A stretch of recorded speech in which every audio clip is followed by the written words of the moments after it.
4 তারিখ আসছে। না না, কোনো সিনেমা রিলিজ ডেট নয়, আমাদের পশ্চিমবাংলার সবচেয়ে বড় প্রতিযোগিতার রেজাল্ট আউট।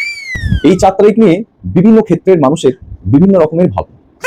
আমাদের পাড়ার গফফার চাচার অবস্থাটাই দেখুন। সারাটা জীবন তিনি এদেশের মাটিতে কাটালেন, হাজারো স্মৃতি তার বুকে, অথচ বর্তমানে নিউজ চ্যানেলে ডিটেনশন ক্যাম্প শব্দটা শুনলেই তার সুগার বেড়ে যাচ্ছে।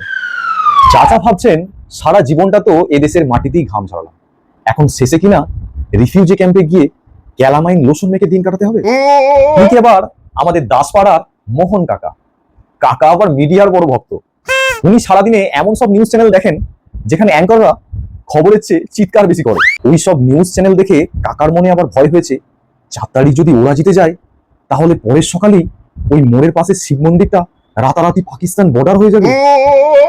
কাকা এখন থেকেই পাঞ্জাবি পায়জামা স্ত্রী করে রাখছেন, যদি কনভার্ট হতে হয়। ঘুরতে ঘুরতে পাড়ার চায়ের দোকানে গিয়ে দেখি ওখানে আলু চাষি মোজাম্মেল আর সঞ্জয় দাস বসে আছে।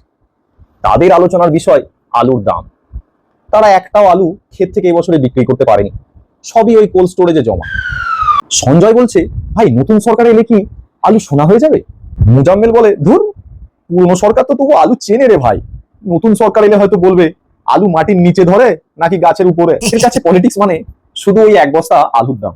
ওদিকে বাস থেকে নেমে কাঁধে ব্যাগ নিয়ে আমাদের গ্রামের রাস্তা দিয়ে হেঁটে আসছে ইংরেজিতে MA এবং বিএড করা আমাদেরই গ্রামের মেয়ে চৈতালি, যে কিনা এবারে SLST-তে 60-এর মধ্যে 58 নম্বর পেয়েছিল।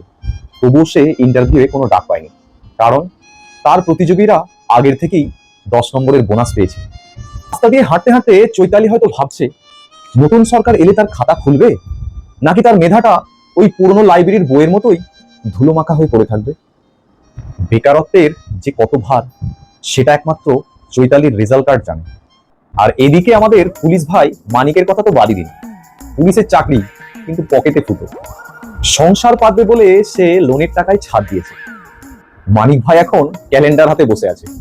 4 তারিখের পর যদি 45 দিনের মাথায় পে কমিশনটা বসে আর সেন্ট্রালের মতো করে ডিএটাও পাওয়া যায়, তবেই ছাদটা থাকবে, নয়তো ছাদ দিয়ে লোন চুইয়ে করবে। সরকারি কর্মচারী আমিনের ভয়টা আবার অন্যরকম। এমনিতেই তার সহকর্মীরা তাকে বাংলাদেশি পাকিস্তানি বলে রাগায়। ও ভাবছে 4 তারিখের পর কি তার টিফিন বক্সটাও চেক করা হবে, যে ওতে বিরিয়ানি আছে নাকি বম। সাম্প্রদায়িকতা এখন অফিসের লাঞ্চ টেবিল অব্দি পৌঁছে গেছে, ভাবা যায়। এ তো গেল সাধারণ মানুষের ভাবনা, এরপর আসি রাজনৈতিক নেতাদের ভাবনায়। হুমায়ুন সাহেব ভাবছেন বাবর সাহেব যে ট্রিকটা দেখিয়ে গিয়েছিলেন সেটা কি এবারে কাজে দেবে। এদিকে কমরেডরা আবার নতুন ডায়েরি কিনে ফেলেছেন খাতা খুলবেন বলে। খাতা তো সেই কবে থেকে বন্ধ, এবারে কি অন্তত একটা পেন্সিলের দাগ পড়বে। ওদিকে অধীর বাবু আবার মালদা আর মুর্শিদাবাদ সামলাতেই হিমছে। তিনি ভাবছেন পুরনো প্রেম কি আবার ফিরে আসবে। আর ভাঙড়ে বসে নওশাদ সাহেব ভাবছেন সিট আসুক আর না আসুক, লিডারশিপটা যেন লেজে গোবরে না হয়ে যায়। আর আমাদের দুই মেইন প্রতিদ্বন্দ্বী, তাদের কনফিডেন্স লেভেল তো একেবারে আকাশ ছোঁয়া। একজন বলছেন আপনারা তো চলেই গেছেন, আর অন্যজন বলছেন আপনারা এবারেও আর আসতে পারবেন না। যেন 4 তারিখের রেজাল্ট ওনারাই আগের থেকে প্রিন্ট আউট করে পকেটে নিয়ে ঘুরছেন। আমি ভাবছি 4 তারিখের পর কি কন্টেন্ট বানাবো।